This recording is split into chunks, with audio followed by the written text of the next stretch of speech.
This is CPX number 81, Who Gets Absolution? This is the Catechism of Pope St. Pius X, CPX, page 97, question and answer number 99 through 104.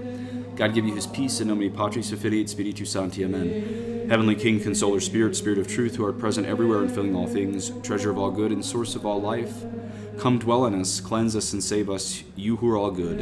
Amen. In nomine Patris et Filii et Spiritus Sancti, Amen. Just a quick note on the definitions of the word we're going to use here. Penitent is the person who goes to the priest confessing his or her sins, and confessor, even though this is a little confusing in English, confessor is the word for the priest who is hearing confessions. Okay, number 99, must confessors always give absolution to those who go to confession to them? Answer, confessors should give absolution to those only whom they judge properly disposed to receive it. Number 100, may confessors sometimes defer or refuse absolution? Answer, confessors not only may, but must defer or refuse absolution in certain cases so as not to profane the sacrament. Number 101, we are going to skip and come back to at the end. Number 102, is not a confessor too severe who defers absolution because he does not believe the penitent is well enough disposed? Answer, a confessor who defers absolution because he does not believe the patient well enough disposed is not too severe. On the contrary, he is very charitable and acts as a good physician who tries all remedies, even those that are disagreeable and painful, to save the life of his penitent. Number 103, should the sinner to whom absolution is deferred or refused despair or leave off going to confession altogether? Answer, a sinner to whom absolution is deferred or refused should not despair or leave off going to confession altogether. He should, on the contrary, humble himself, acknowledge his deplorable state, profit by the good advice his confessor gave him, and thus put himself as soon as possible in a state deserving of absolution. Number 104, what should a penitent do with regard to selecting a confessor? Answer, a genuine penitent should earnestly recommend himself to God for help to enable him to select a pious, learned, and prudent confessor into whose hands he should put himself, obeying him as his judge and physician. Thus are the words of the Holy Pope. Now, as you know, today's title is Who Deserves Absolution? And I can already hear the reply of certain progressive Catholics. They might say, who deserves absolution? None of us, and that's the great mercy of God, is that he forgives us when we're not worthy. I mean, really, was Mary Magdalene worthy when she was forgiven? Was Peter worthy of Jesus after denying him? Were they worthy to receive forgiveness? Well, the answer is yes, because they were sorry. You see, being sorry for your sins is necessary to make a good confession and to be forgiven. Why is that? Because confession is not a magic trick that happens at absolution with like some static deity as long as you push the right buttons on the vending machine. That's not how it works. God is three eternally living persons who we are called to have a relationship with. And we're not going to play God like he's some binary computer game. He is real and he is personal, and he doesn't like games where we think we can trick him by, say, getting absolution if we're going to keep sinning.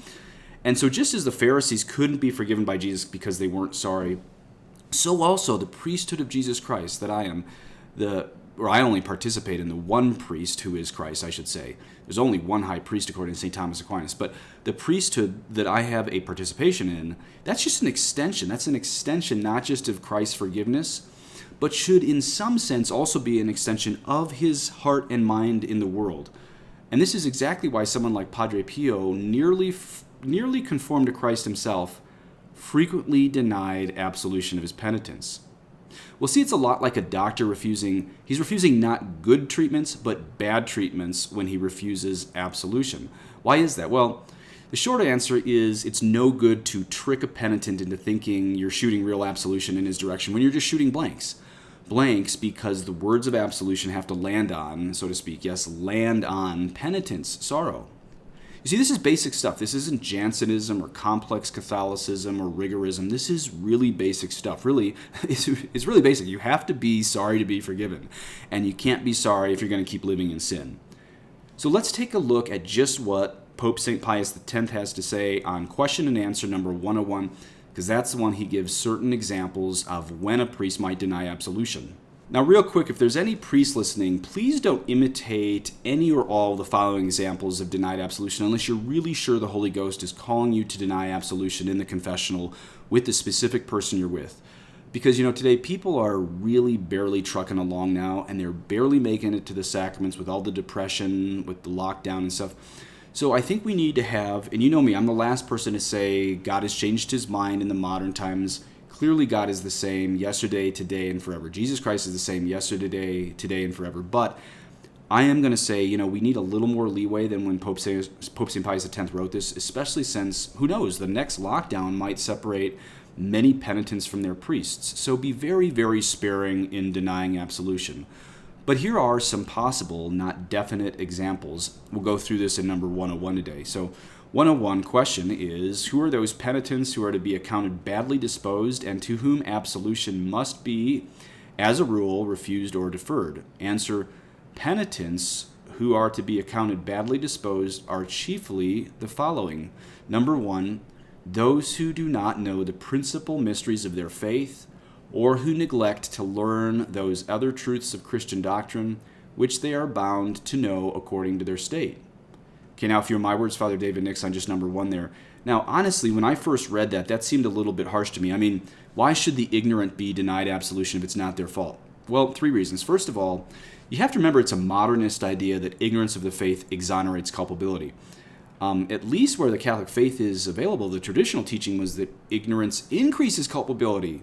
I mean, imagine treating your body with as much negligence as many treat their soul. Can you imagine having a huge abscess or boil and not immediately Googling it what to do? I mean, that's just 4 issues of the body. Apply that to the soul. That's one reason absolution may be deferred for the ignorant, is they just don't care to take care of their soul. I mean, if we were as solicitous and vigilant to take care of our soul as our body, we would Google the right answers on what's a venial versus mortal sin. And so this is why denied absolution can wake those people up, just as Padre Pio did to so many souls. Second reason why ignorance might be reason to deny absolution is, let's talk about that surgery analogy again. If you were to have surgery for an abscess, but then you had every intention on, say, going back to lay in bed 18 hours a day, not out of a sickness, but out of laziness, well, what good would the surgery do? None. So you have to coach, the priest/doctor has to coach that person so they can stay in grace, not just enter sanctifying grace for a short amount of time. And thirdly, as I've said before, confession is not a magic trick, it is a new life begun. And so that has to be connected with a little bit of catechesis.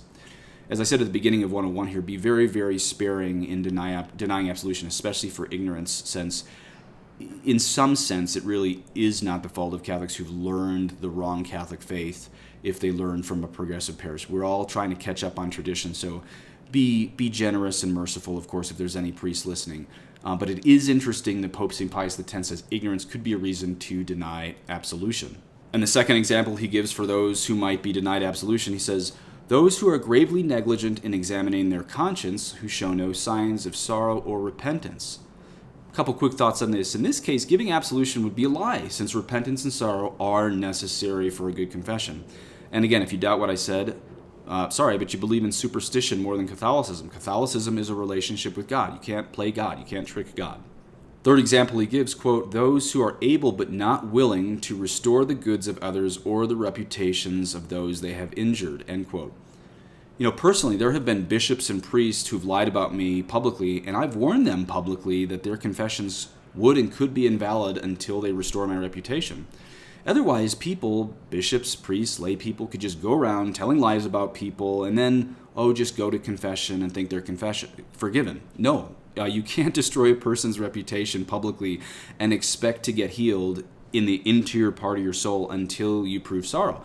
And how do you prove sorrow? By fixing the damage you did to someone's reputation before you go to confession. Now, probably a priest could make it happen after confession if he gave you that counsel, if you didn't know this requirement, and he did. But you got to restore people's reputation if you're confessing sins against the 8th commandment in certain situations.